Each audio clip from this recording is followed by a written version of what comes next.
Welcome back, to Black Essence Personified. Wow, it's been a while, huh? About a few months. Yeah, we're literally Jeez. starting this one around the time we started last year. So season 2 is pretty much picking up. But we had some technical difficulties. You guys notice the new equipment and everything like that? Hopefully, we sound so much better. We are really trying.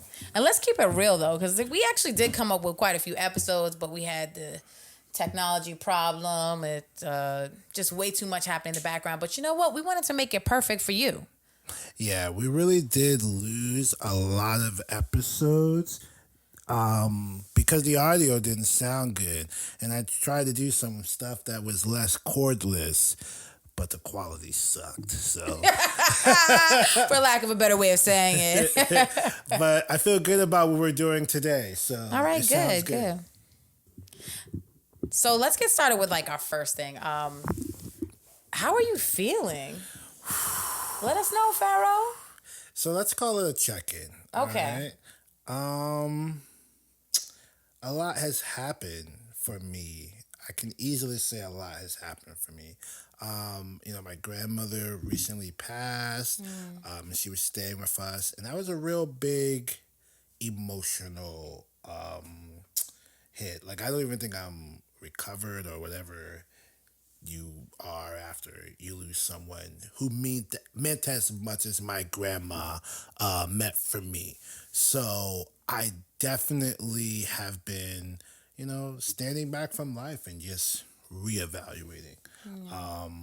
And then work and inflation and, these shootings and everything else going on. So it's been crazy. But, I just been sticking to myself, and healing in my own personal space. Well, rest in peace to your matriarch, because I knew her, and she was an amazing woman with so much history, so much love, and so much compassion. So let's give that moment to your grandmother. No, I appreciate you for that. And, checking in with you, like, how are you? How has life been keeping you?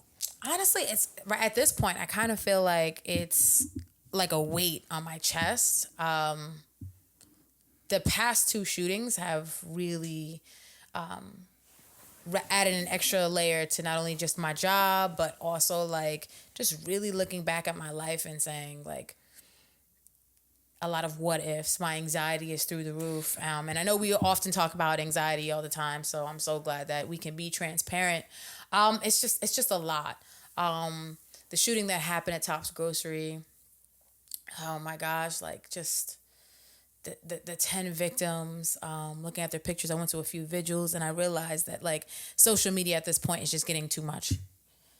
It's just becoming too much. And the more the information unfolds, it becomes really overwhelming, and I really had to give myself a break. I think that is one of my biggest talking points very recently is that social media is not real life. And so much of us are plugged into social media 24/7 that it can really skew with our hold or understanding of reality.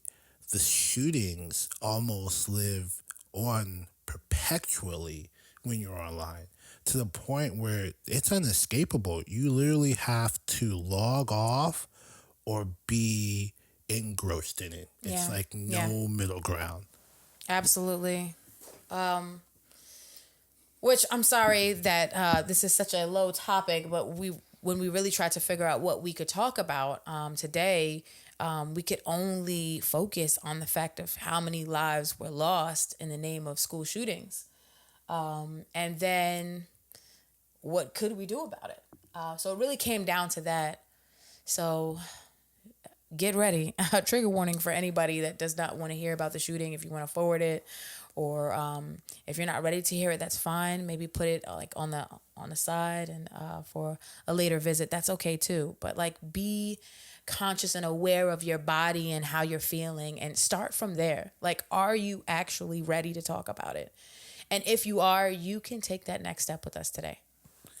Yeah, I, I, I mean, I don't even know if I would say trigger warning. This is not the show for you if this is not a conversation you want to hear about. But there's nothing else to really dive into right now. And I would even just start the conversation from we're both the same age, same grade, graduated high school the same year. So I would say for my upbringing, the first shooting I remember is Columbine. But then that's it.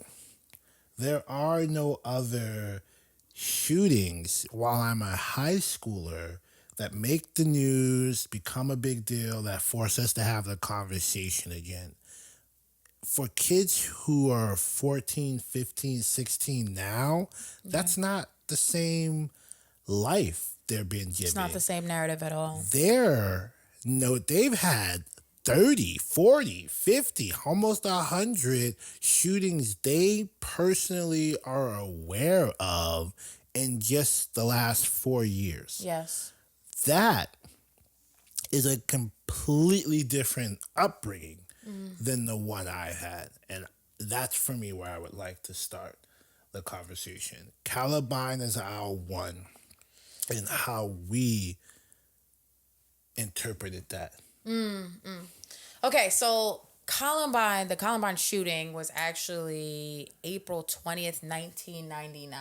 Jeez. Like, so how old were we? Oh my gosh. Can we even talk about that on the 10. We're podcast? about 10. Okay, so like 10, 1999, 11. Yeah, okay? 10, 11. And like how much of it do you really like remember? Do you remember hearing about it from like the teacher? Do you even It was on the news. So Okay. I like to watch the news as a kid. I was a weird kid. So I remember Columbine from the news and how just shocked everybody was that this was happening in America, Right. that two children had gone and killed their classmates with weapons at that time we weren't really familiar with publicly. Right. And I think we can be honest about that. Like, it didn't AKRs, automatic rifles, like outside of the movies, we didn't start talking about them in our real personal space until I would say after Columbine. Right after that, that's when it was like that was the first time I actually seen those guns like that, like on broadcasted on TV. Yeah, like type of guns Right. became a part of the conversation. Absolutely, and of course, it happened in a school, and then that they brutally shot up all those people. Even that it was planned specifically. Okay, we're gonna enter this way, and like they were walking to the school with the trench coats, and that became another thing. Like, who are the students in our school that are wearing trench coats and could possibly do the same exact thing? It's like we're not safe anymore. That was probably around the time when we started having conversations about even having police be inside schools. And you know what's funny? I feel like even in inner cities, you don't hear about school shootings. Right. You hear about Absolutely. guns being found in the school, kids getting caught with guns in the school, but rarely do you hear about urban. Right. School shooters. Yeah, you know what I'm saying? Right. And then that, for me, really changed the narrative for me because outside of the schools in the hood, bang, bang, bang, bang, bang, bang. Right, You know what I'm right. saying? And that's a different kind of public mass violence. Wow. So what is going on for this to become so consistent? Yeah. Because again, Sandy Hook happens in 99 and then I'm able to graduate. Well, Sandy Hook happens in 2012. I mean, sorry, not Sandy. Columbine happens in 99 and then I'm pretty much able to graduate high school in 06 without ever hearing about this again. Right. Until I would say the college one that happened in Virginia Tech. Right. And then Sandy Hook. That's my mind. There's a couple smaller ones, but those are the big ones that like we got to talk about this. Right. I think there is also like Sandy Hook. The biggest part of that was that they were children. They were children. And not to like say that, adolescents are less worthy. It was just the fact that we saw these kids, like literally children, and their faces being shown over and over again, and their families, and you know, Sandy Hook was crazy. Like 20 children. Oh, 20 children yeah. were murdered. Yeah, you're right. Because you know what? There are other shootings between Columbine and Virginia Tech, but they're not as mass. And they're all kind of, not all, but the conversation of I was bullied by this person, I then wanted to retaliate Right. against this specific Yes. person Yes. for bullying me. Columbine even kind of has those because they were like, oh, they were bullied or whatever. But Sandy Hook, that guy did not go to that Right. school. Right. Elementary schools don't have a problem with elementary kids shooting up the school. That is the difference. Someone harmed innocent children, and we really don't know why. Right. You And know, we won't because that guy, the father and brother had moved away. Like, it was a lot of craziness going on in that Right. family. He shot the mom who had left him alone. It was too much for it to even start to rationalize. So I'm not going to lie, until the Texas shooting, I had put Sandy Hook as a one-off. Some crazy man walking into an elementary school, that's never going to happen again. Like that's crazy. High schoolers retaliating against high schoolers for weird teenage shit when your emotions are all unstable and you don't understand who you are. I can rationalize that. Is it right? Is it wrong? No. But do I understand a human being's emotions, making them want to be vengeful and reaching for whatever weapon they can do that for? I get that. The elementary school kids from people who don't go there, they I don't literally, get that. yeah. Yeah. And that's pretty much what ended up happening, in Texas. He had no ties to that elementary school whatsoever. When any school shooting happens, we always try to figure out why. And I think that's the scary part, right? We try to say, well, could this be prevented? Or could this, like what was going on through their minds? We try to rationalize and say, maybe this is a one-time thing. But now that it's happened so often and like it's happening with this younger generation, you have to think like, okay, something has to change. And I don't know if you feel this way, and this is why we could talk about it, Pharaoh, but like, is it possible? Is it? Like, is it possible for anything to be changed, to change this narrative of school shootings happening over and over again? A lot of people think it has a lot to do with gun control. I happen to think that it's gun control, and there's also mental health. I know a couple of people were saying like, okay, mental health, that's what we should do. We should focus on. But I'm like, there's been a lot of funding that has been taken away from mental health facilities, even in our county. So we can't be the ones that just kind of voice something and say, oh yeah, this is nice. Don't just say it. Do some work towards it. Put some money towards it as if it's something that's really, that it's important. And it is. It's important to these kids. It's important to families because those children are the children who have survived. They're going to be traumatized probably for the rest of their lives. And they've had to be adults in that moment to make decisions that could determine whether they were one of the dead bodies on the ground or they were one of the survivors. Like, to hear what they had to do. It's sad. Ridiculous. Solutions? I'm sorry, I said a lot. No, you did. I mean, your core narrative was, is there a solution? And there's a bunch of solutions. The question is, it's not even a question. Most people agree on the solutions. Even the majority of gun owners agree on the solutions. It's not I don't even think it's an issue of solutions. We have a political class of sycophants who are beholden not to the people. I don't even think the gun manufacturers agree with this loosey goosey, no background checks thing we have going on. Yet there is a core set of people keeping these easy to close loopholes open. And it's federal. This is not a state by state issue. This is a federal issue. If the federal politicians aren't going to solve this federal issue that everyone pretty much agrees on background checks, we can't even do that. Right. What?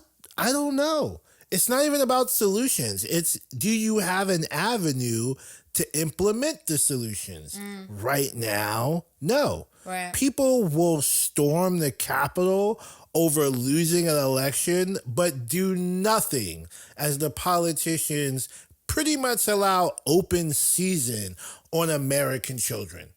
Do nothing. You don't storm no capitals. The midterm elections pretty much going to go the way it was always going to go. Abortion's not going to change that. Nothing going to change that. Nothing changes. So for me, it's like, am I more upset about children dying than everyone else is? And that's where I'm at. We all know the solutions. We're all upset, but maybe we're just not as upset as I think we should be. When you were speaking just now, I can think of like, would they ever listen to us? Would we ever get to a point where we could actually get through to them and say, you know, this is absolutely ridiculous. Like, we don't need to have all this blood on your hands. Like, when is this going to be a priority for you? Because in my mind, I would like to say that I have a lot of hope, but I'm having less and less of it. I have less and less trust in our government. And maybe that's not something I need to be saying on this podcast. But well, I don't want them tracking me down now. How about this? To make it less revolution, I think it's fair to say that we as Americans are losing faith in the levers of power.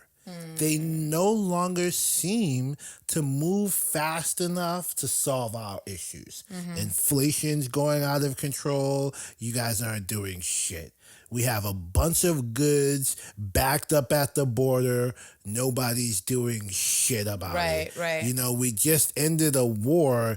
I don't understand why no one's just sent the military to get the goods off the boats and get them around the country. It would literally be the fastest way to solve our supply issue.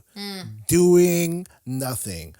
Why is gas so fucking expensive? It's ridiculous. There's no reason but the fact that they're also trying to get as much fucking money out of the American people as possible. Yes. We're literally being group raped by the levers of inadequacy, and no one can do shit about it because there's no will.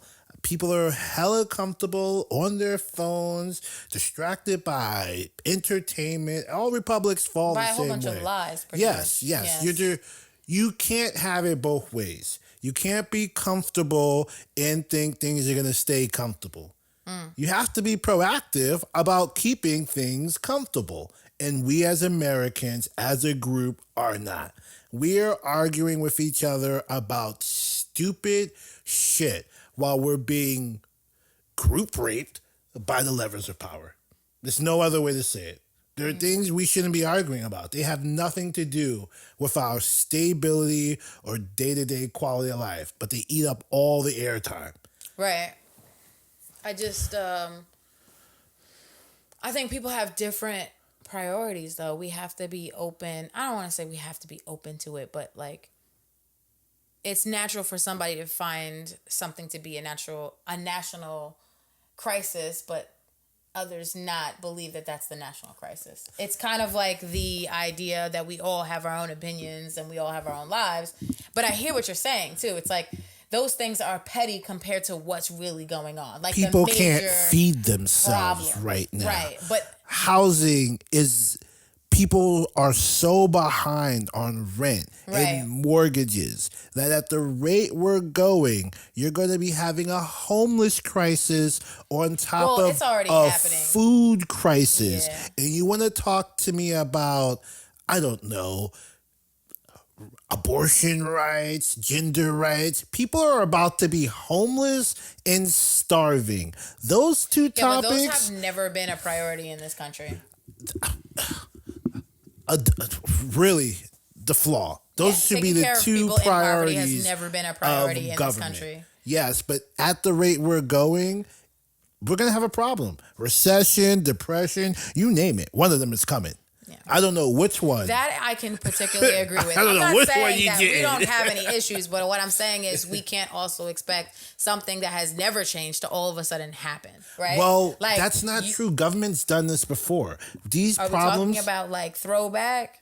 Well, typically governments respond to economic crises affecting its people. Stimulus. This is what we do. Right now, nobody's doing shit.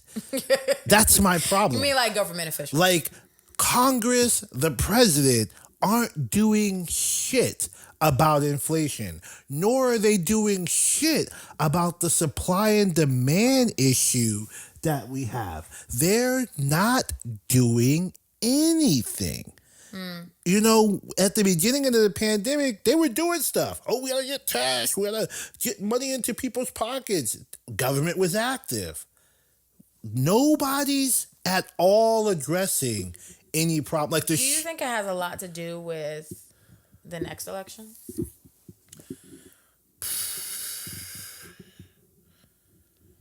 Hey, this is I mean, this is politics, and I don't like, know if it's that cold, clean cut, because if I had to really look at the last 15 years of federal policy, no one's really been doing shit for the last 15 years. We've just hit a height of having too many problems for people not to do shit. Like, the government has been very reactionary. SARS, let's do something. COVID, let's do something. There was like a mini depression, recession. Let's do something. Stimulus. But isn't that our problem though? Our problem is that America has a history of being reactive as opposed to being All proactive. humans are reactionary. There is no such thing as a proactive human race. I'm not saying that we have to be a proactive human race. I'm saying like that's how you change systems. Like, okay, we have a homeless population. So what do? We put more shelters in. Being proactive says, okay, you know what? Instead of just putting us shelters in there, let's prevent more homeless people from being there, right? No, you're right. That's being proactive. Not saying like we have to predict something's going to happen before it happens, True, but notice the problem, find the root of the problem, and fix it. Yes, but we're not even doing reactionary right now. That's what I'm saying. Right. Like, things are happening. Because the homeless And rates no right one- now are up to wazoo Why? right now. These are not regular homeless. Right. These new homeless were people, some of them are working. You have working homeless people with a 9-to-5 job Yeah. who have nowhere to lay their head at night. Right. That we have a problem. Right. You know, like, you have people who have kids working 40 hours a week and struggling. I think that honestly, this would probably be good as another topic Yeah. to talk about, like where we are with COVID, because I think a lot of these things are situated with that. Like it ended up getting so bad, and it's like, what's the fix? Like how are we trying to be even more proactive when it comes down to just that? reactionary. I would do but reactionary. even if we did reaction, at least give us Like, a little something, right? Okay, that's the problem. Okay, do something. But I think that it's almost kind of like the survivor mentality, in which it's kind of like, I just need to get through this moment right now. Right. And so like when we get to that, we start to make decisions that aren't necessarily good for us in the long run. And it's kind of like the woman that I don't want to say just the woman, but the woman or the man that keeps going back to the toxic partner. Right. Okay. You know what I mean? And so a temporary fix would be like, okay, you know what I'm going to do is like, what would be a temporary fix for that?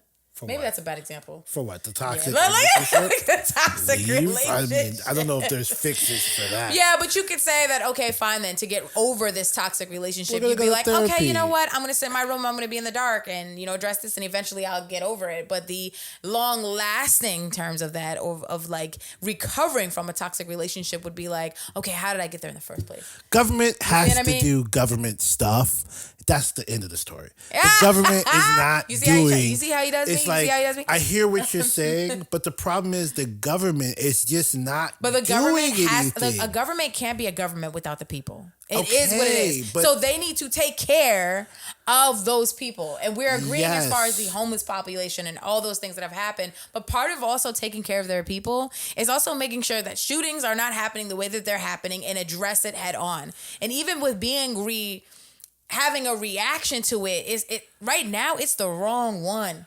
You know It's what? the I wrong just one. got really sad because how can they fix the gun problem? They can't fix any of the other fucking problems. Like they're not.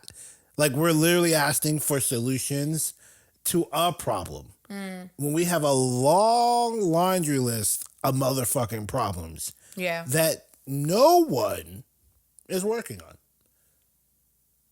That's the truth. There's your problem. None of the problems are being worked on. I love how like you started off being like throwing off the hope word, like you felt better about what was going on, and then me, I was like negative, and now look at you, you joined the negative train. Well, that's what Debbie Downers do. I have no hope in this country. I think that we should really go to like our last portion of this podcast, which is pretty much like how are we dealing with this and how are we dealing with it personally and how do you think people should deal with this? Can I go first? Yeah, you gotta go. All right, first thing, social media. And we talked about it a little bit, but let's keep it real. I mean, I don't know if they do this on Droid phones, and I'm not trying to shout out Pharaoh over here, but I know for me, I get a report. Do you get a report on your phone? About what? A report of how many hours you're spending on the phone. I could look at that. If I Oh, you have to look it up? They don't just tell you? Why would That you see what happens? Why would I iPhones, want my phone telling me how much time I'm spending on it? I'm not a child. So I'm anyway, check. I don't think that sometimes we realize how often we're on our phone and we are on these, social media apps.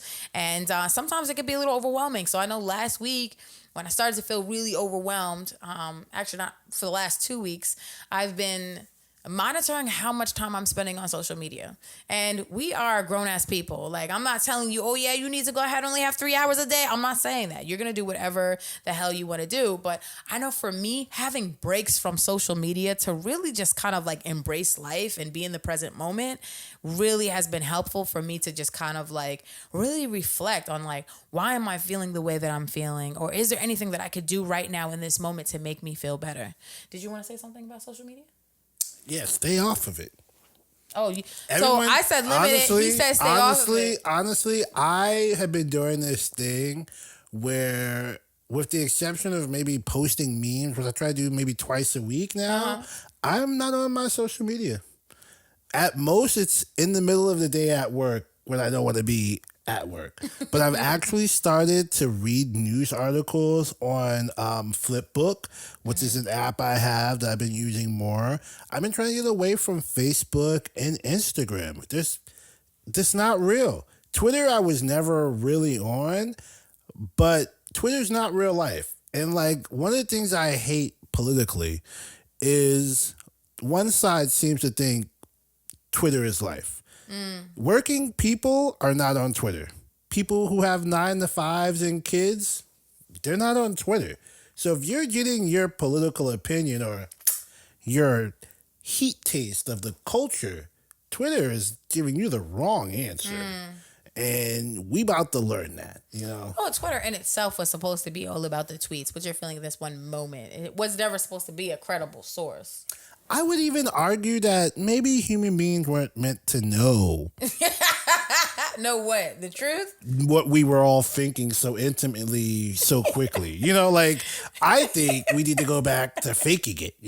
I like the old way of whatever you really are, put that shit in the box and have a public. Wait, what? Have a public more refined civil version of yourself that can move around in the public spaces. You know, everyone's too individualistic. It's not gonna work. Yikes. All Yikes. right. Yikes. I mean, I definitely see some of the negatives for, like being able to say your thoughts every 5 seconds. And also, I think that a lot of people are not aware of the fact that people should.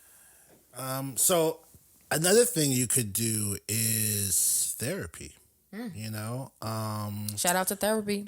even if you have no control over the world around you, at the very minimum, you can be in control of yourself. You know, my Right. favorite line for therapy is learning to treat triumph and disaster, meeting those two imposters and treating them the same. Right. They're the same event. Life is good and bad.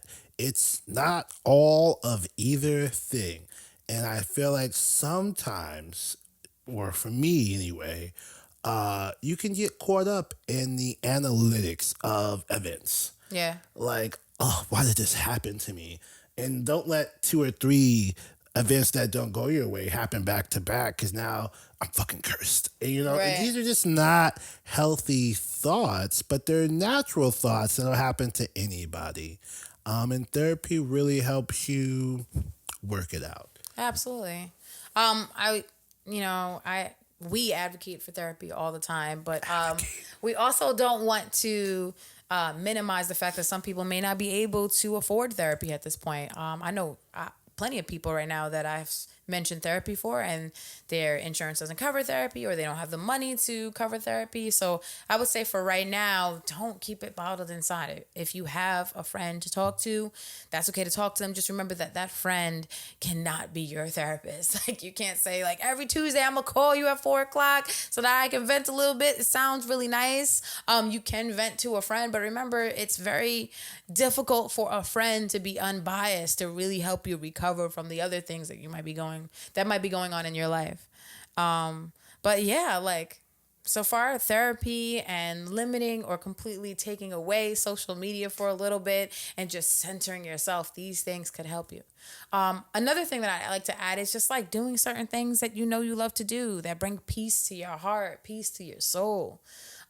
Whether it be like having some lunch with a friend, or just like sitting down and like listening to music, Going for a hike. going for a hike. Just don't forget the things that you love to do and start using those moments to be like, to channeling that connection that you have, whether it be to nature, music, or even sometimes it's writing a song. But like, take care of yourself. Take care of yourself. I would also say for me, the last thing is try to be more civil. No one is going to be 100% like you. And I think one of the biggest issues I'm seeing publicly is everyone is having conversations like everyone on the opposite end of that conversation is supposed to be 100% like them.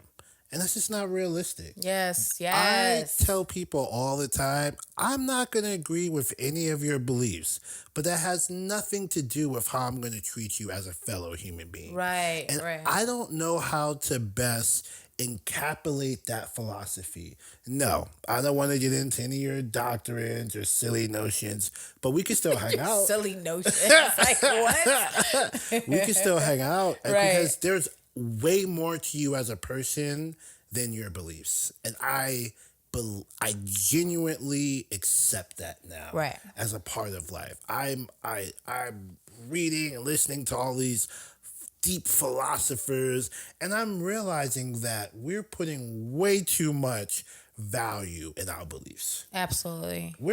This is the 21st century. This is not the rage of Christianity when belief ruled the world. Why are you guys trying to go back to that? Even if you're not a Christian, if your belief needs to be accepted from others for them to be a good person to you, that's not civilized. I feel like that's also going to go underneath the topic of just certain ways of manipulation, or even having a certain agenda when you have conversations with people. Like, one thing that I applaud you and I for having is friendships with different people in different walks of life. Oh, yes. And people who agree with me, people who don't agree with me. Like when we say different backgrounds, the way that they grew up, not having, a parent here or like witnessing certain trauma. But you know what? Somehow we're able to come together and be at peace.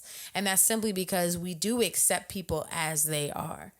And I want to challenge those out here, whoever's watching or whoever's listening, to stop holding other people accountable for that. Hold yourself accountable for accepting someone as they are, as opposed to being like, well, they need to accept me as I am. And perhaps we'd be in a better world, even if it's a little bit of a change at a time. Yeah. Happiness for me is not living in a world where everyone acts, believes, and thinks the same way I do. That for me would be the most boring scenario I could possibly fucking imagine. Like, kill me now if I had to live in any community where everyone acts, looks, and thinks It'd be boring the as hell. exact same way. There is nothing about that should be the goal for any society or any group of people. And that's not everyone. I realize you and me are very unique in that. Trying to have friends of diverse ideas and backgrounds. Most people want everyone to be just like them. And I'm like, trash. Why? Comfort. I don't think the world can handle it's comfort. even two people who are just like me. But I mean, I wouldn't that's mind. a whole other I wouldn't mind. Double the Gemini, double the Queen. Oh my God, stop it. All right. It had to be Double at least one Nubian, time, right? You know what I'm saying? Anyway, I really hope that you guys enjoyed this podcast today. Once again, I hope this new equipment finds you well. Hope you guys can hear us well. And if you have any suggestions, of course, you could do what you always do, or hopefully you will start doing now.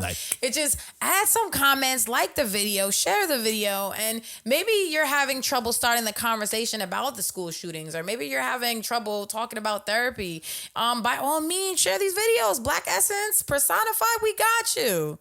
All right? You can definitely add some comments, add some questions. Tell us what you like. Maybe you even just like what we're wearing, or maybe you have a topic that maybe we can discuss in our next podcast. But by all means, communicate with us. We got you. I look forward to seeing you guys again. These conversations are not easy. Yeah. But not having conversations is the wrong thing to do.